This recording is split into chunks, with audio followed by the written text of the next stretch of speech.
ఇవాళ ప్రస్తుత భారతదేశంలో టెక్నికల్గా సోషల్గా ఎన్నో టీవీలు కూడా వస్తున్నాయి. అంటే ప్రజలకు వాస్తవాలు తెలియడానికి.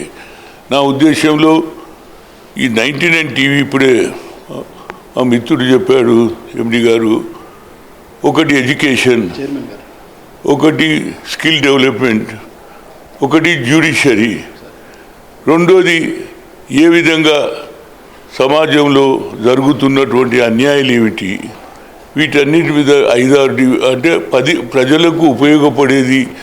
ఆఖరికి హెల్త్ కూడా, హెల్త్ ఎట్లుండాలి, ఎట్లా మెయింటైన్ చేయాలి అని యోగా నుంచి మొదలు పెడితే, స్పోర్ట్స్ మొదలు పెడితే, ఇండస్ట్రీ మొదలు పెడితే, ఎకనామికల్కు పోతే అన్ని డివిజన్ వైజ్గా చేయడానికి వాళ్ళ ఆలోచన అది చాలా బాగుంది. తప్పనిసరిగా దీన్ని మీరు మొదలు పెడితే తప్పనిసరిగా నాకున్న ఆలోచన నేను చెప్తున్నా. అదేవిధంగా ఇందులో ఇప్పుడు జస్టిస్ ఈశ్వరయ్య గారు వచ్చారు.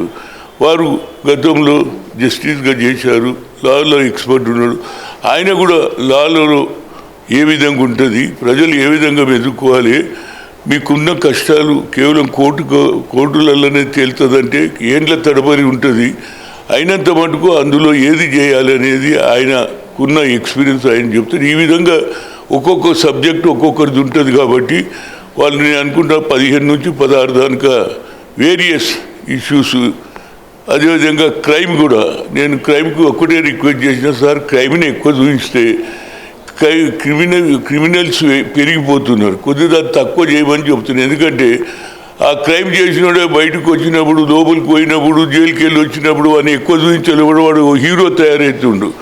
అలాంటి హీరోయిజం వల్ల ఇవాళ మహిళలలో కూడా చాలా మార్పు వస్తుంది. గతంలో మహిళ అంటే అక్క, తల్లి, చెల్లె అనే భావన ఉంటుండే. ఇవాళ అలాంటి వాళ్ళల్లో కూడా గతంలో మహిళల మీద చాలా అత్యాచారాలు జరిగినాయి. అది మాకు బాధ ఉన్నది. అందుగురించే మహిళలు కూడా పైకి రావాలని మా ఉద్దేశం. అది ఏ ప్రభుత్వం ఉన్నా మహిళల గురించి ఎక్కువ ప్రాధాన్యత.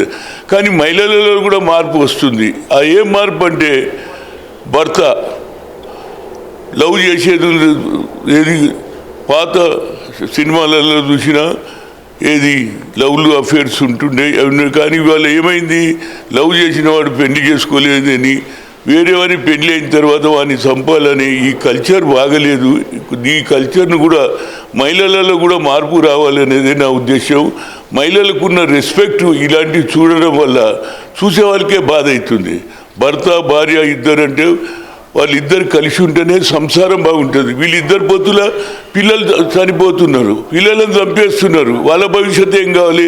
కనుక దాన్ని ఎలా వాళ్ళలో మార్పు రావాలని 99 టీవీని తప్పనిసరిగా మార్పు గురించి కూడా కోరాలని చెప్తున్నాను. ఏదైనా నేను ఎన్నడూ పిలిచినా తప్పనిసరిగా నాకు స్పోర్ట్స్ ఇంట్రెస్ట్, అదేవిధంగా రాజకీయాలలో ఏ విధంగా పనిచేయాలి.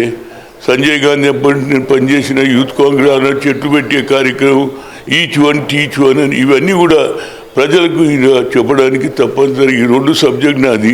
తప్పనిసరిగా ఎప్పుడు పిలిచినా నేను వస్తానని చెప్పిన. Any the first time I came here to whatever my